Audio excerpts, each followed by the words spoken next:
Good morning to the Modern Market. This is our daily show from Monday to Friday at 7 a.m. Eastern Time, 12 p.m. BST, every day of the week, where we discuss all things to do with the modern market. That is the crypto market, the NFT market, and how to make some or a lot of money on the internet. I'm your host, Bchek. I'm joined by my legendary co-hosts, Legendary and Sammy.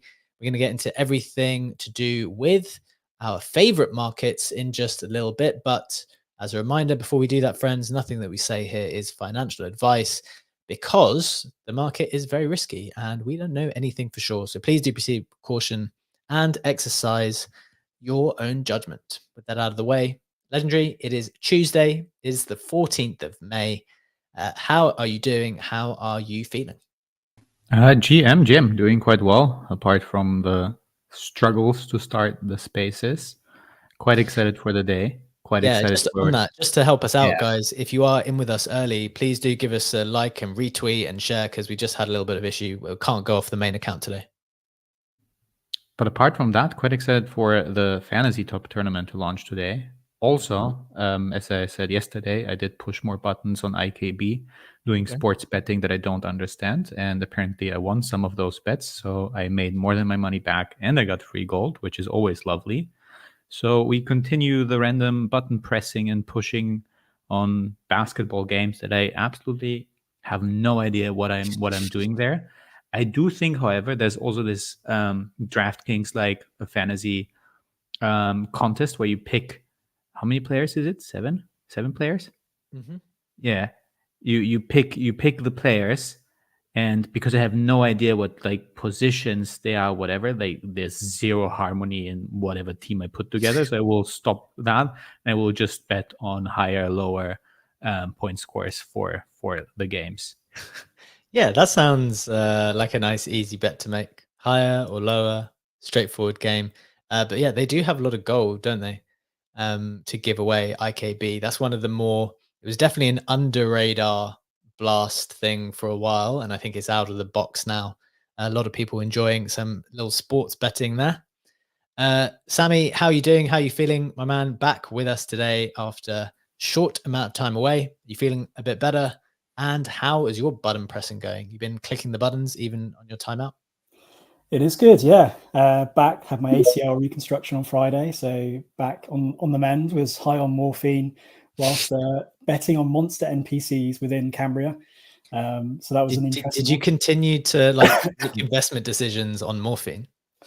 So I would be coming down on morphine around Saturday sometime, so that wore off, and then I was just on the high pain meds from Saturday, Sunday.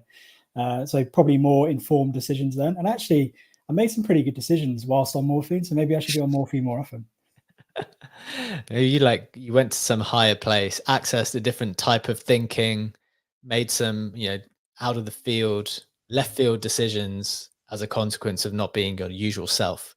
It's a good How's way your risk to. appetite changing when you're drugged up on morphine and you're taking bets in Cambria? Well, I seem to have multi-millions of those tokens now, the in-game tokens. So something must have played out right, which means I must have bet bigger. So I'm assuming a higher risk appetite. Love it.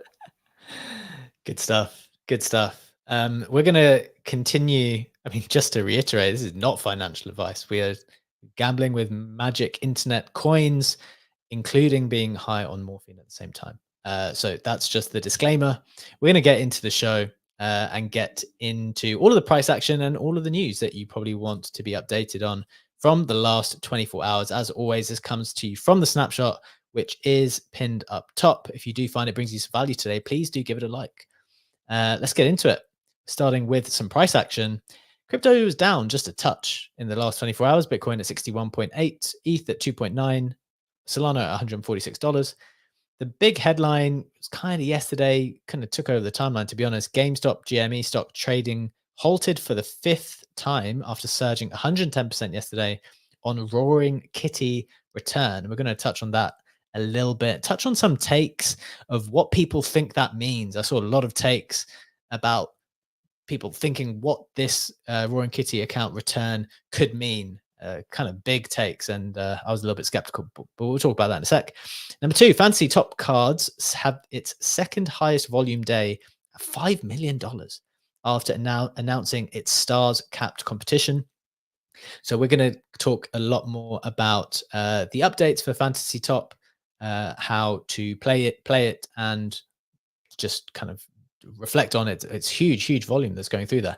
And finally, ChatGPT reveals GPT 4.0, which can reason across audio, vision, and text in real time. Yes, we talk about the markets, we talk NFTs, we talk crypto, but sometimes AI stuff is increasingly important to us as we are operating online so much. So I thought I would put that as a headline today and maybe give us a chance to reflect on some of the big changes coming from ChatGPT and what it was capable of.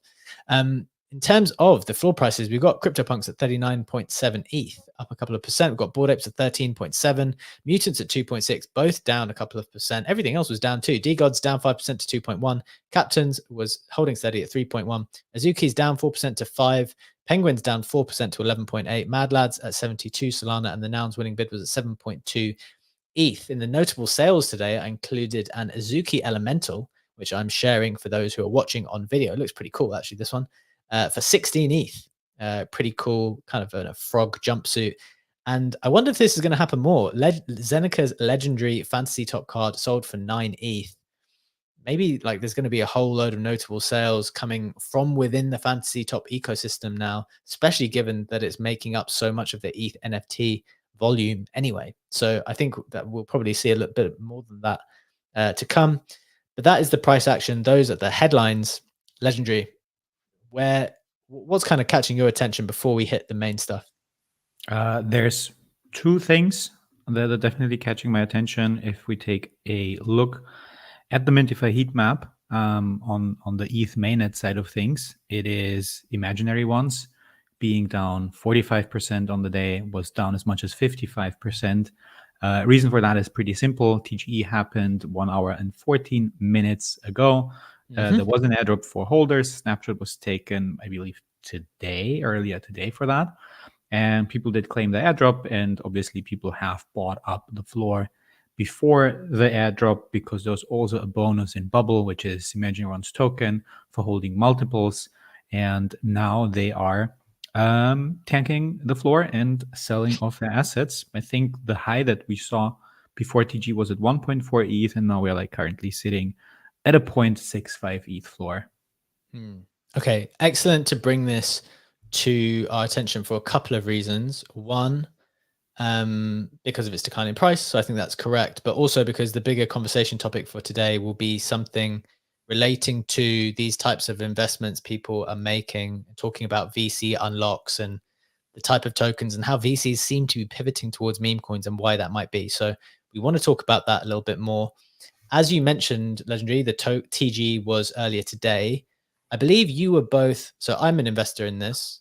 I think you were an NFT holder and an investor in this. Is that correct? That is correct. Yeah. So, go on.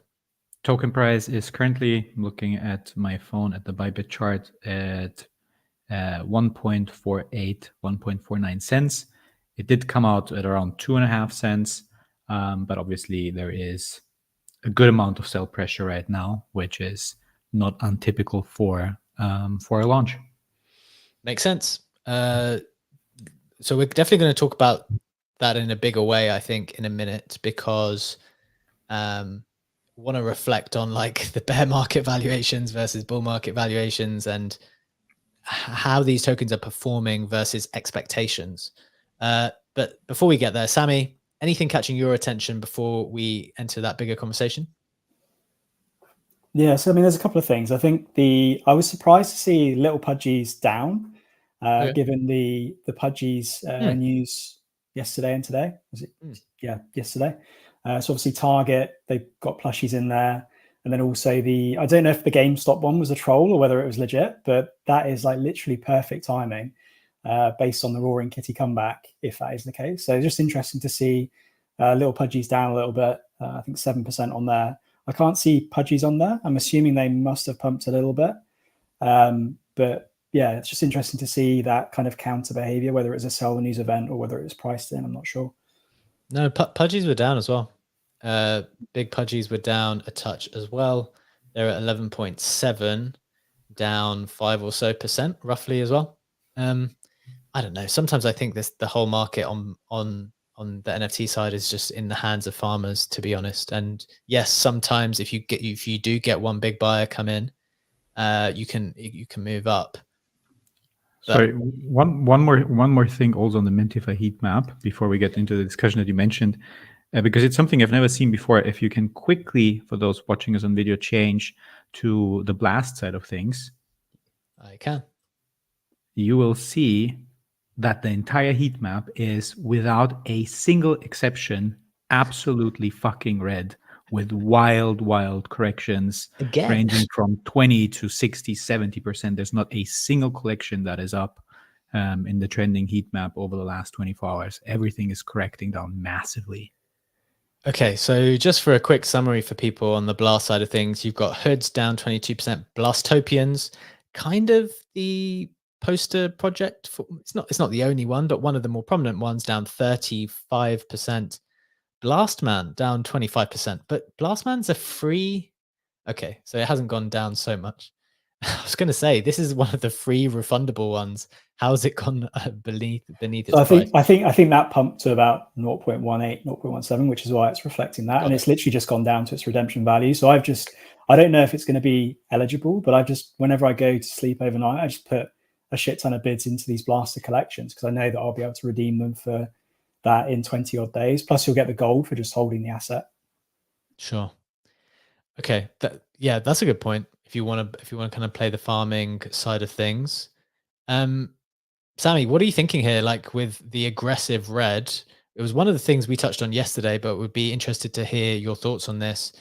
I kind of came to the conclusion over the last couple of days. I've sold to the extent that I was holding anything that was like purely for the jackpot.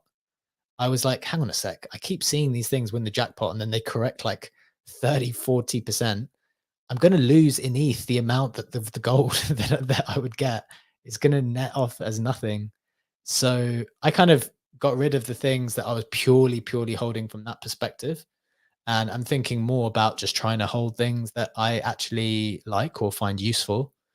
Do you have any take on that? Do you still think the allure of the jackpot is like worth it in some cases? Are you being smart about it? What do you think? What's your thinking?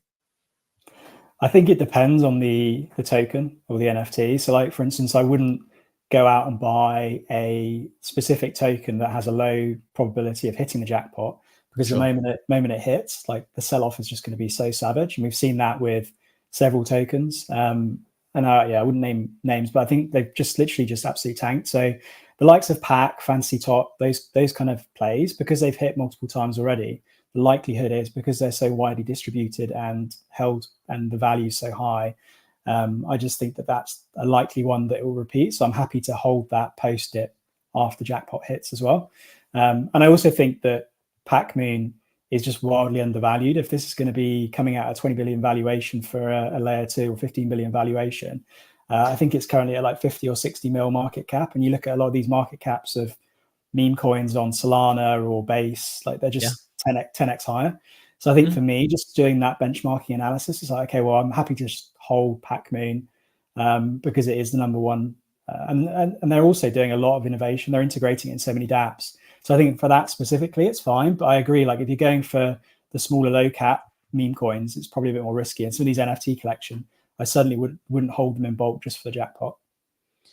Okay, I think that makes a lot of sense. That's kind of sensible, kind of how I was thinking about it too. I do think there's some genuine protocols on Blast as well that are just like clearly becoming the protocols that Pac-Man, his name is Pac-Man, isn't it? It's just Pac everything. I'm getting confused. It's Pac-Man. Pac-Man is the right name. Yeah. Okay.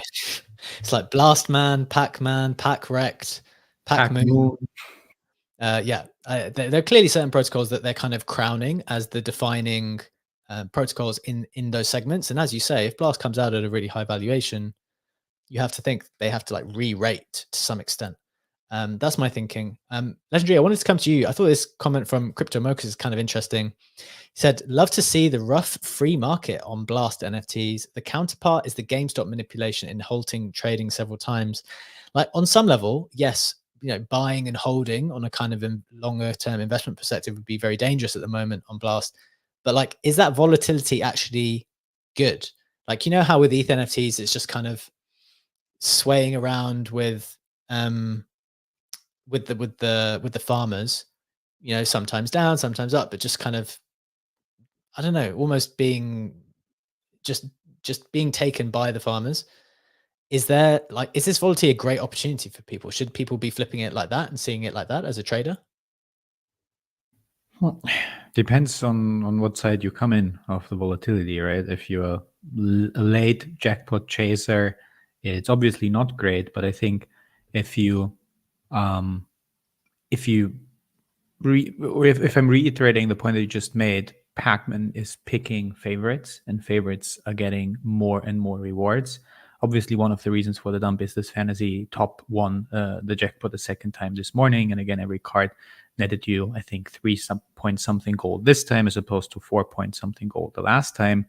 And it just shows that it pays off more to have a good stash of fantasy top cards, a good stash of Pac-Man cards, Pac-Man tokens, and just wait for the jackpot to hit more than once, versus trying to buy a lower cap NFT, hope for that to hit the jackpot, hope to be a significant jackpot, and to be early enough that you don't get wrecked by the post jackpot dump.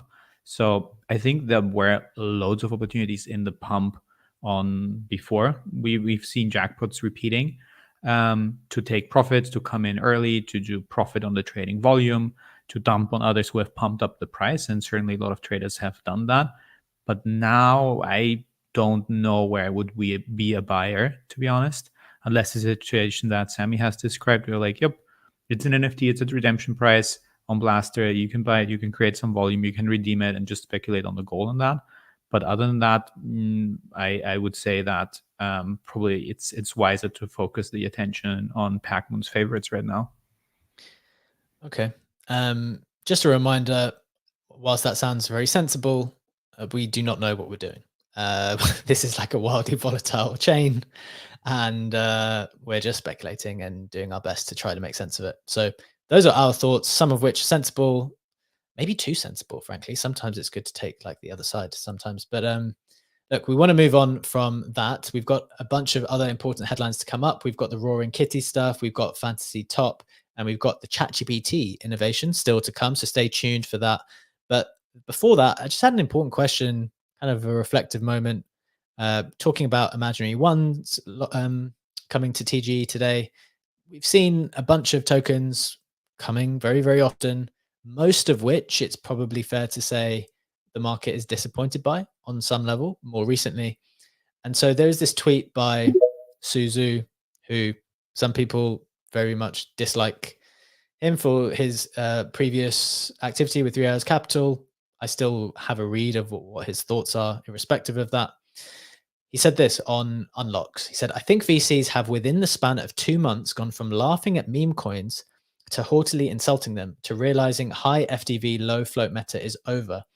95% of the coins underperforming the last month or so will never recover. There is no one to buy Unlocks. There is no plan. The question I had for you, maybe we'll go to Sammy first on this, is like, is the game up with this low float, high FDV token generation event where no one will come to buy the tokens if they know that there will be significant sell pressure either immediately or after a certain period of time? And maybe actually let's start there, and then I've got a different question for Legendary.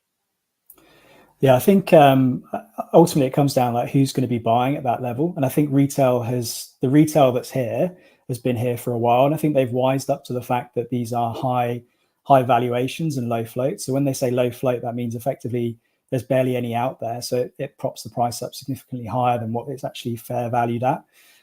So retail, there's no new money coming in at the moment. That we haven't seen that with Google Trends and all this kind of stuff. So who is actually buying it post TGE? And I think I have a view that a lot of these pre-sales that we got access to are actually just glorified retail with favorable terms, as opposed to like proper angel investing. Yes, just because that's a great point. Because people had wised up, and we got this early access to these tokens for a reduced rate, even though it was a high, and they would come out at a high FDV, but there's going to be no one buying. So ultimately, I think that then plays into a lot of these fair launch platforms for meme coins, like they'll pop off, because why would you go in and buy on secondary post like these pre-sale TGEs when you can just get in low at like a meme coin and do like a 10, 20x? So that's why I think like Pump.Fun and all these other ones on Solana have done extremely well. That meta's then moved on through to Base, Blast as well to an extent. And I think that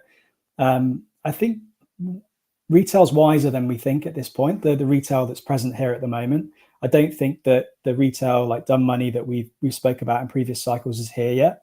So I just don't think that the model with the VC that Suzu's describing is ever going to work until that dumb money does come back in and buys at those higher lofty prices.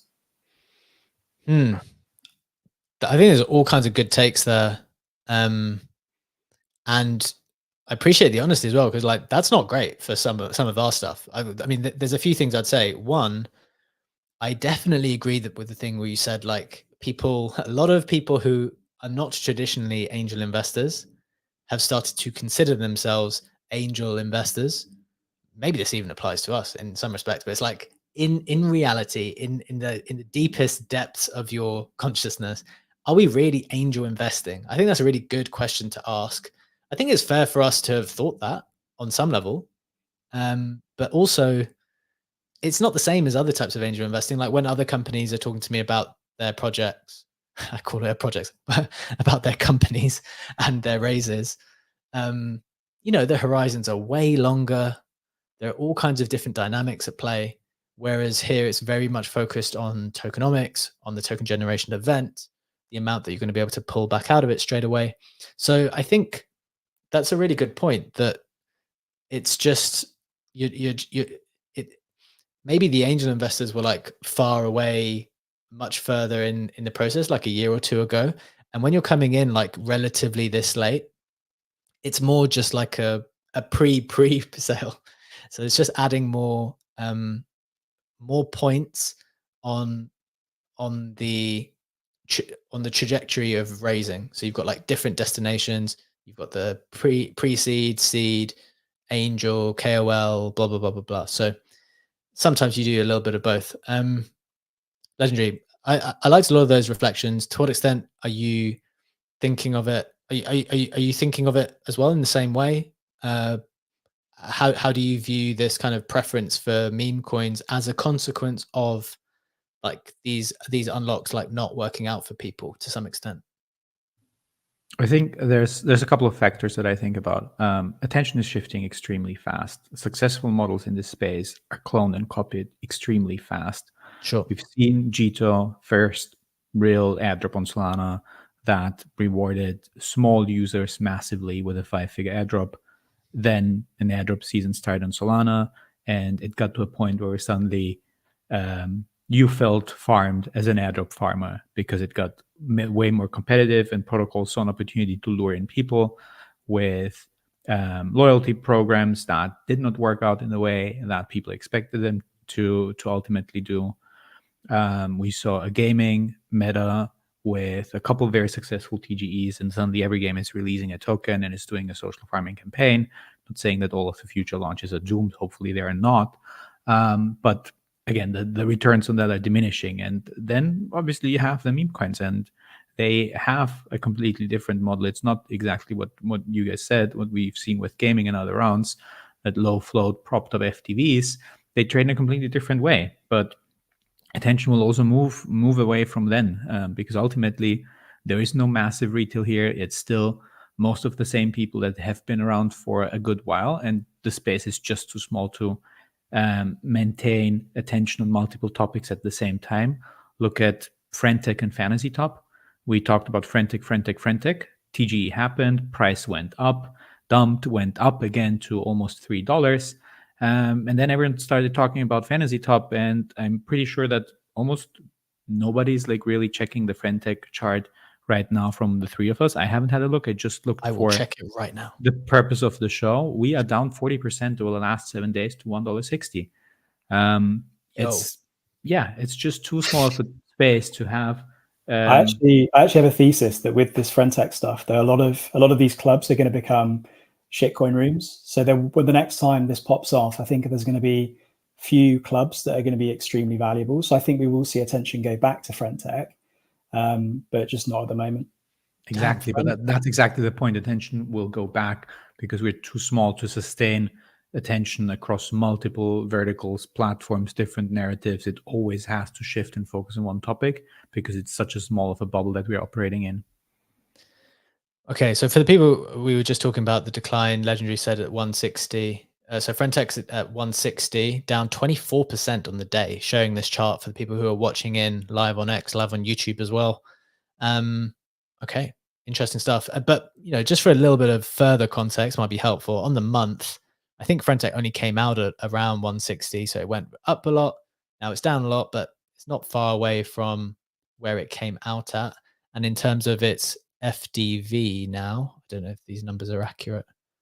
We've got a 24 million market cap, but it looks like that's also the FDV because I guess they didn't do lockups, did they? They just put it all out into the market.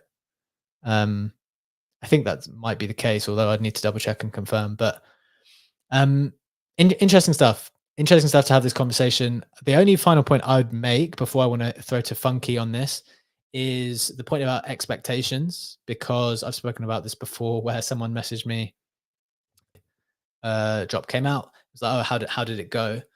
And it's like, well, not as well as expected, but that key word is expected because the 3 or 4 that I had done previously were just completely out of this world. And I think a lot of this is to do with timing. It's a lot about when you invest, whether you're still in the bear market, whether you're coming into the bull, whether you're full on in the bull. And, you can foreseeably do what the output could potentially be quite good. But if what you've just done before is like completely out of this world, which realistically some of the stuff we did was, then you're going to feel like, oh, maybe this is not so good. Maybe it's not a reasonable allocation of my resources, when actually some of them are probably fair. Although, having said that, it's probably a point of warning now, right? Like we've seen a few come out and really struggle, really struggle. And it means that, we've spoken privately, we've shared it here as well. Like we're definitely slowing down on the investment front now. Like it's hard to see how many of these things can continue to capture mindshare and perform well financially as well. Funky, want to go to you, my friend. We've kind of touched on a variety of things there. Hopefully it's been interesting to hear all of our individual perspectives, but want to hear from you as well. GM, everyone, thanks so much, B. Yeah, I just wanted to, you guys made a lot of great points. Legendary, in fact, yesterday on our little space, we were talking about Jito being sort of the starting gun for the airdrop mania, and it seems like there's been this constant dilution since that point, people wanting to get in on the airdrop game. But the one thing I wanted to contribute, and I shared this with Legendary yesterday, is that what's interesting is seeing how it's almost like the VCs are trying to strike back in the deal flow. Because now, in the last, I would say 3-ish months, I've noticed where before the deal flow we were seeing would have anywhere from 5 to 25% TGE. You get some tokens up front, and now we're seeing where decks don't even mention any kind of percentage on TGE, or they flat out will say you get nothing.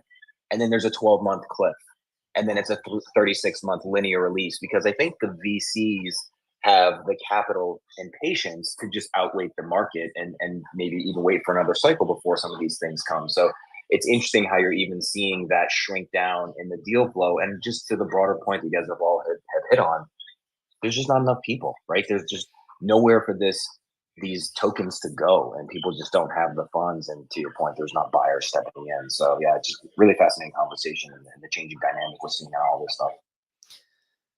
Interesting stuff. Thanks for that, Funky. We're going to switch gears now and get into one of the first headlines. Tiro, I see you with your hand raised, but we've got to move on to the next bit, I think. We want to touch on the first headline, which was Roaring Kitties return. Legendary, I don't know if you want to take this. Do you know some of the context, the history, or do you want me to go through this article? I'm happy for you to go through the article and then for me to add a bit on that. Sure. Okay, so yesterday markets went crazy a little bit with Roaring Kitties return. GameStop shockingly surged 110%. Here's the context from an article from Watcher Guru. GameStop saw its shares rocket 110% during Monday's trading session, as Roaring Kitty, the father of the video game retailer's short squeeze in 2021, returned. And I checked the account. There were literally no tweets since 2021. Indeed, Keith Gill, the man behind the pseudonym, has posted a new video for the first time in years. Specifically, Gill has taken to X to post a variety of clips and images for the first time since 2021. The posts included references to films and television series, hinting at the return of the trader that inspired the GameStop stock surge that took place 4 years ago. I think people are relatively familiar with that GameStop surge. But I guess the question here is, Legendary, like, first, did you see the videos?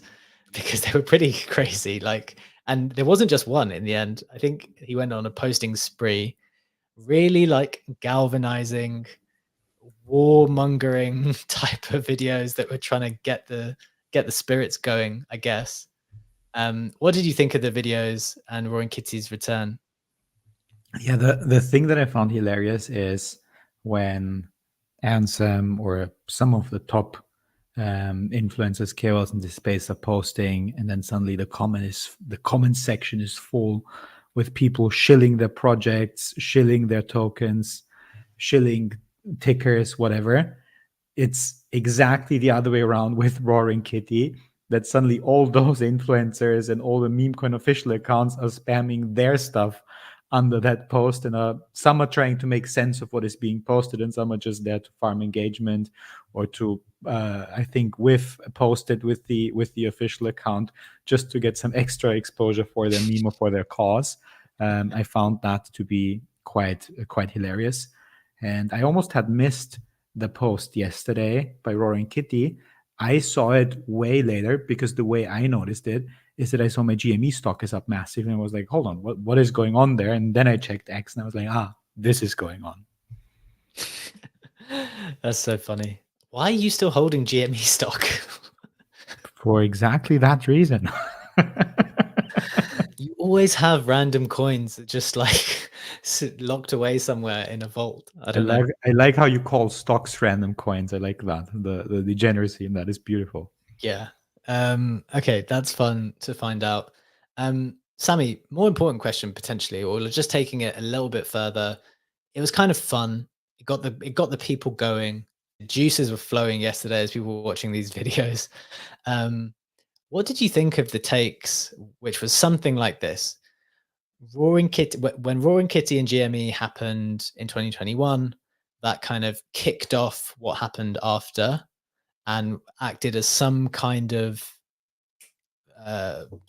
fuel for the fire for people to basically lose the plot and just go mega bullish.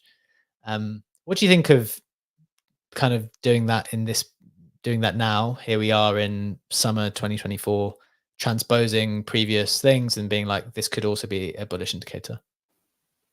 Yeah, well, I think 2020 was a unique time because you obviously had the pandemic.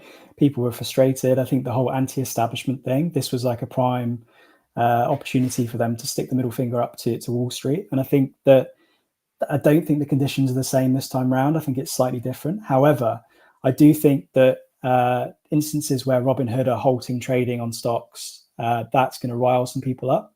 And I think that type of activity could end up bringing more people into crypto, because ultimately, if you can't trade it when you want and sell for a profit, then why would you trade stocks on a platform that limits that? So I think Ansem had a tweet around meme coins are going to be a lot, like infinitely more profitable than meme stocks. And I think for that reason, that's what interests me. So I'll be monitoring activity. I don't think that, I mean, if you look at Google Trends, you've got, I think the search for GameStop is obviously up, but the search for Bitcoin and crypto is down. So that hasn't necessarily transcended into our little bubble yet. So it'd be interesting to see if that changes over the next couple of weeks. If these like Wall Street bets traders or retail investors get pissed off with Robinhood freezing their assets. Yeah, I made that post yesterday, just a quick addition on that, saying, because I found it so hilarious. that we had BTC all-time high, and there's still people who are saying once the bull market starts, once the bull market kicks off, stocks are at all-time high, et cetera, et cetera, et cetera. And then you have this post by Roaring Kitty, and then people are like, oh yeah, this is going to start the bull market. So it's like BTC all-time high is not a bull market, but this post is. That's quite entertaining. Mm-hmm. Yeah, I think people are really looking. I think two things. One, I think people are really looking for like a signal to get going again. I think that people are really people want to attach meaning to the things that are happening, hoping that the things that are happening are a signal for us to go up a lot more, because people are not up enough based on how we are in the market. Like, this is something I said on the show with Thread Guy, like maybe a few weeks ago, even when we were really upset for a few days on the timeline when Bitcoin was at like 61K. And I was saying that I don't think people's emotions right now are a reflection of price. It's a reflection of their personal portfolios, knowing deep down that we've been in a bull for quite some time, and yet feeling like we're just nowhere near to whatever gains that they had in mind or positions that they would have liked to have achieved. I think it was more a reflection of that. And so that's why I think people are really trying to latch on to anything, being like, could this be the thing? Could this be the thing? All right, we're going to go higher now because Roaring Kitty's back. Oh, wait, GCR said this. We're going to, and it's just like, look, guys, we don't know. We've been up a hell of a lot. Got to find a way to just relax a little bit and stop latching onto things really immediately. Any final reflections on that, Legendary? Yeah, I think that's a very good point, because you get tempted by the FOMO, by the moon math, by weeks and months of prices going up, and if you're just not taking profits and there's a bit of a correction, obviously you get into that mode where like, oh no, is this it? Is it over? And while in fact, BTC is still up a very good amount, like a 2.5x from its last lows. So absolutely agree with your reasoning there. Okay. Sounds good. Want to give Jack a quick opportunity to come in here. We want to switch topics. Jack, you haven't been with us for a while. Welcome back, my friend. What's your take on Roaring Kitty and the GME stuff? GME, boys. Look, yeah, UMFers are so freaking bearish on this show sometimes.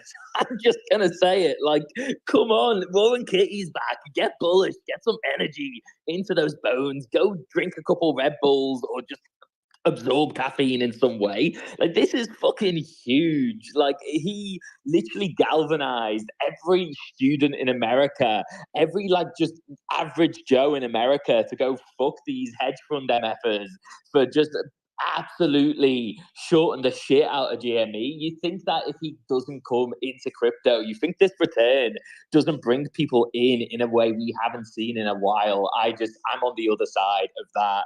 I've been doing so much research into this guy, and like after just a ton of research, I've come to the conclusion that he is definitely going to buy my bags. Definitely going to buy my bags. I think we're all up only, but especially me. Everything I've bought in the past 2 years that I'm down bad on, it's just going to rocket to the top because he's buying my bags. No, look, I think I genuinely do think it's like hyper bullish. I think it's way more bullish than you guys may feel on this show with your logic and your intelligence and your general research abilities. That you just don't do research. Come on, guys, you just catch the vibes and you run with it. But this being said, if I did actually, I think what's going to be fun over the next couple of weeks, months, however long it does take him to come into the space, because I don't think it's even a question of if, I think it's a question of when, is going to be how many shows get run up, just trying to figure out what he is going to get into, what he's going to rip next. And for me, it's the Wall Street Bets thing. If I was actually gonna, put some money somewhere, it would be that, Wall Street Bets, that like that Reddit forum, which is sort of where he really sort of projected his YouTube show, everything else that sort of came next.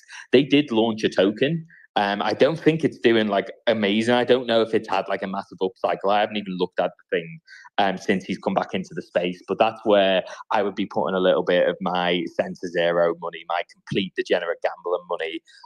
And yeah, thanks for having me back on. Appreciate it, man. Appreciate it. Good to have you. Yeah, look, I think some of those takes are fair. I do think people are going to get excited, and I do think they can, well, potentially could get turned into crypto participants. That was an interesting point that Legendary was making too, especially if the stuff keeps getting stopped. I think that was the practical point, talking about the logic, Jack. There's a logical thing there where it's like, it's kind of just annoying every time you're trying to trade something if they keep stopping it. And obviously with crypto, they're not going to stop it. So you can keep trading away 24 hours, 7 days a week. Maybe that might be one mini comment on the stopping though. Yep. There is rules for that. So it's not like, because I somehow got the impression on the timeline that they are stopping GME because it is pumping too much. Yeah. There is halting rules for certain amounts and Sure. levels of volatility that have to be applied. Very, very well pointed out. Appreciate that, Legendary. Nice little bit of logic coming in there as well. Maybe even too much research potentially. Captain, welcome to the stage, my friend. Nice to have you with us. Which way are you going here, Captain? Do you want a little bit of logic or a bit of? I had to come up.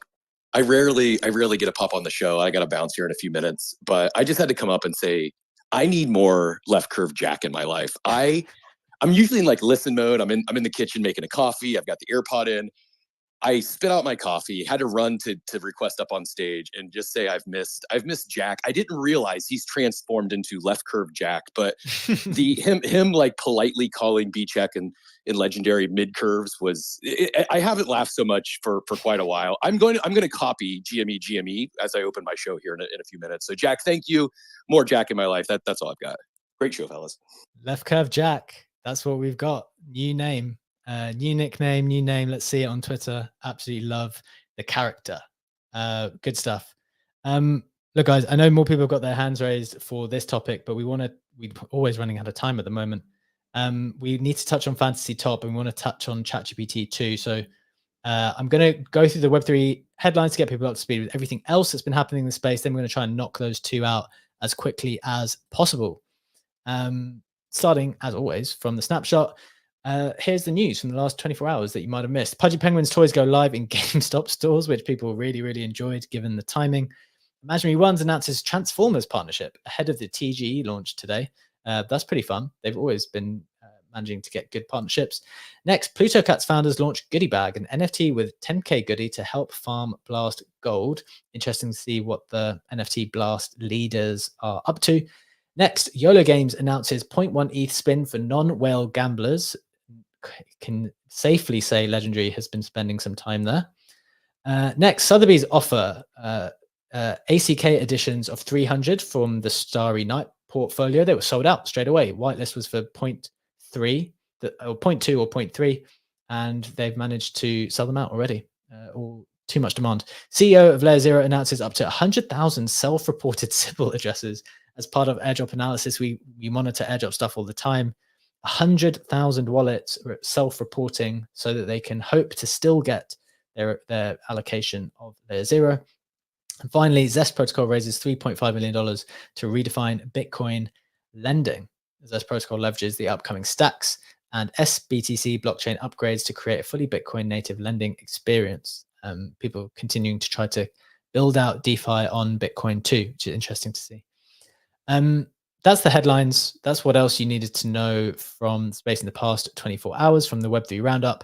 We have 9 minutes left. I think what we want to do is we want to do Fantasy Top, get to know what's been happening there, and then we also want to do ChatGPT. So, Sammy, who wants to take this? Sammy, are you up to speed with the latest stuff? Do you want to set it up? Explain what has happened with this kind of new capped competition? Yeah, so there's two tournaments. One goes live today, and that's the main tournament. So effectively, that would be those with the bigger bankrolls effectively going to perform better in this one. But the thing that probably has got a lot of juices flowing is this common tournament on Thursday. This effectively allows you to play a common only, which is the lowest tier of card. with a cap of 20 stars across your deck. So each deck has 5 cards.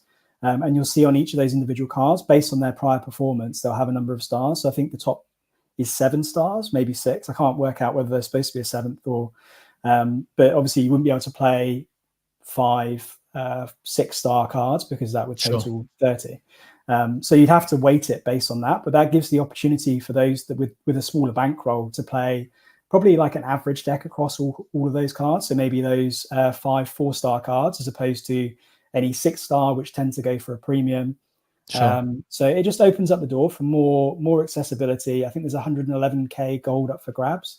There's fan points as well, which if you keep an eye on Wales market, I think they're going live soon in terms of those being traded. I know historically there's been a bit of a premium on that from Wales market, but it's an indicator nonetheless. So it's not just gold that's up for grabs. I don't know if there's ETH available for this tournament yet. But yeah, it's interesting. There's a lot of volume that's going on. I know a lot of commons have been sniped. And there's a lot of strategy. And I think there's certain narratives that are forming that have got me really interested. So this GameStop stuff, as an example, one of the new cards that's come in is Mod. Mod has a Wall Street Bets like PFP. I think he's probably going to be a little bit more active now that that's going on. So he might be a good purchase. So I'm probably going to play him this week on Thursday, depending on how that plays out. But I've noticed his activity's picked up. So I think he's going to perform quite well. He's only 2 stars because he's a new card. So it'd be interesting to see if these cards are recalibrated for their performance over the next couple of days until Thursday, when that common tournament goes live, or whether they'll be just as they are now, in which case you can get some pretty low star cards that I think will perform really well into your team. So it's certainly an interesting, different way of approaching things from the previous tournaments, which have probably been more pay to win. Okay. That's an awesome summary on the tournaments. Thank you so much for that, Sammy.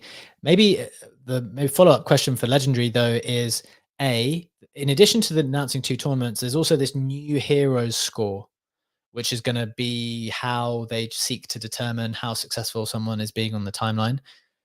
2 questions for you, Legendary. 1, what did we learn? Or what are the key pieces of information from the heroes score to the extent that you know them? And 2, how are you playing it going into this week of the main tournament and the common only tournament? I think the main takeaway for the updated hero score is that big accounts were at a disadvantage because they had inactive followers have been unnerfed. They don't have that disadvantage any longer. But also on the other hand, they do want to make sure that smaller accounts still have a chance because they inherently just have a smaller reach, obviously, in absolute numbers compared to the larger ones, and additional things were to strengthen the anti-botting measures and also to block the impact of follower bots. So it should be leading to a more interesting tournament. Franklin has also been taking this quite seriously. He took the data from fantasydata.xyz and did throw that into an Excel model to solve for the optimum team based on the current rankings in his spreadsheet. So, but he's also making assumptions that there might be more dimensions to how they're rating content. One of his assumptions is that there might be a factor that checks for the supply of the card and basically factors that into the reach of the account, which then would be a way to boost the smaller accounts because they have a lower card count than the bigger ones. So there's a lot of theory crafting going on that side of things. The way how I'm personally going to play it, I mean, I have posted my deck for the main tournament. I am playing a rare Zeneca. Zeneca obviously massively in the trenches right now and posting more than ever over the last 2 years, and is just enjoying the game. Rare Pranksy should benefit from the updated hero scoring. Is an investor in the protocol, might be tempted to do more there. Rare Farouk in there, Common Gen, and a rare Not So Fast, which is one of the new heroes from the lineup, and is posting a lot. Like, it's posting, I think, 40, 60 times a day, and apparently that is also not nerfed anymore. So that is a bit of my wild card bet for the main tournament. Also, me. Don't fade me. I have me in my lineup for the common tournament. And I also bought an NFT stats yesterday. NFT stats got expensive as a common, up to 0.18 ETH. No one accepted my bids on NFT stats. It's terrible. Did you want to dump him or did you want to buy him? I was trying to buy. Important clarification. Well, buying to sell. I'm joking. I'm reading. There's a lot of words in this kind of V3 Heroes update.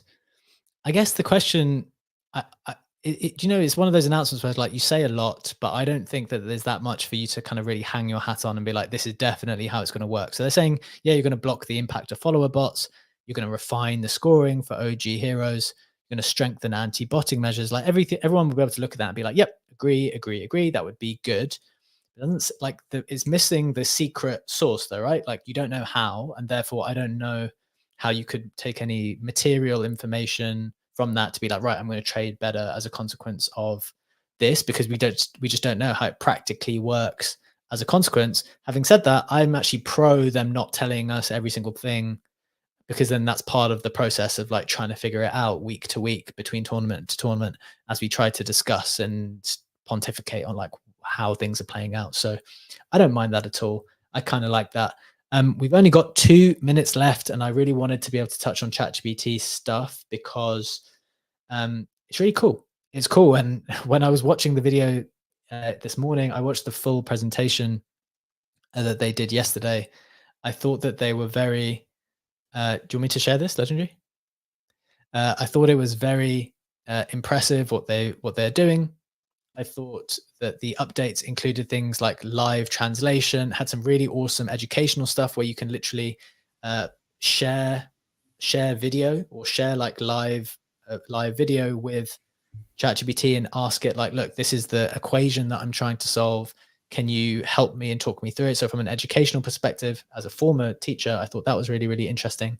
As I said, live translation, all kinds of really, really cool stuff. Just made me think really needs to get on top of it more. Legendary, any headline takes from you seeing those kind of updates? You're sharing something that looks very cool on screen. What's this? They had quite a series of cool examples, one of which was 2 GPT-O models interacting with each other, talking and singing. What I did is I went to ChatGPT Omni, which is what the O stands for, to get a visual explanation on what has happened with the GME stock.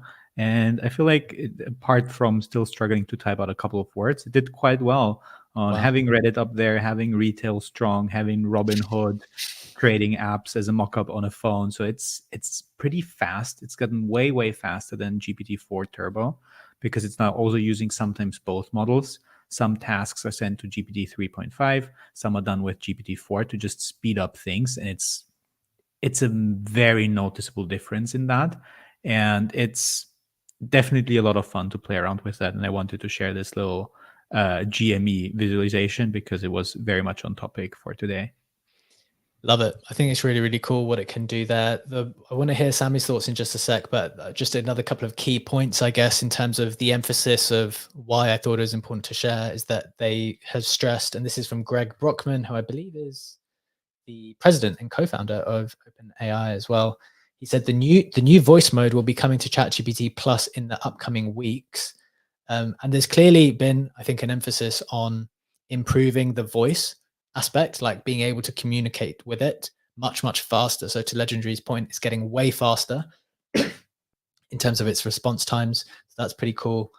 And for the people who are not English speaking, which I think is obviously a large proportion of people, they said we have also significantly improved non-English language performance quite a lot, including improving the tokenized to better compress many of them. So I think that's really cool as well, given that lots of people obviously are not operating in English around the world. And if you haven't seen the translation or like the live conversation video, it's really, really cool to see. Sammy, any final reflections before we close out? Yeah, I think it's definitely one thing that you have to trial with it and see how it goes, because if you don't, you'll be left behind. Like, I think the data analytics plugin for ChatGPT is just insane. Like, I literally just chuck charts, data, Excel, G dashboards in there, and it churns out responses based on my queries in like a few seconds. So it saves so much time, and I suspect these things will probably end up doing the same. So I'll be playing around with it. Sorry, one final comment on that, because you said that with the spreadsheets. You know what I also want to play around with? Dune, the Web3 analytics platform that uses SQL. now has Dune AI as well, and you can basically compute dashboards in a very simple way for people who are not knowledgeable in using SQL. But do you have to pay though? Is it like, so the subscription for Dune's quite expensive? I don't know if that I don't know, but I definitely want to try it. I think all of this stuff is worth playing with, and yeah, maybe some bits will be paid first. But I mean, again, one of the key messages from OpenAI was that, okay, fine, certain portions are free, but they're working towards making as much of it possible free for everyone, everywhere. So I think these things trend towards being free potentially. Although, I've got to see how it plays out. I guess it depends on each particular company's needs and desires at any point in time. But look, wanted to bring that up because I thought it was interesting. Definitely a big takeaway for us to start playing around with it more, both as a company and individually. Hopefully that's helpful to you too, gave you something interesting to think about. That is our show for today. As always, thank you so much to my legendary co-host, Legendary, and Sammy. Thank you to our contributors, Tiro, Jack, Funky, and anyone else who's been rolling through. And thank you so much for joining us. As always, we will be back again with you tomorrow. We're live on X, live on YouTube. We start at 7 a.m. Eastern time every day. We go for 1 hour or so. And we will be back tomorrow. Have a wonderful day. Take care. We will see you tomorrow. Bye-bye.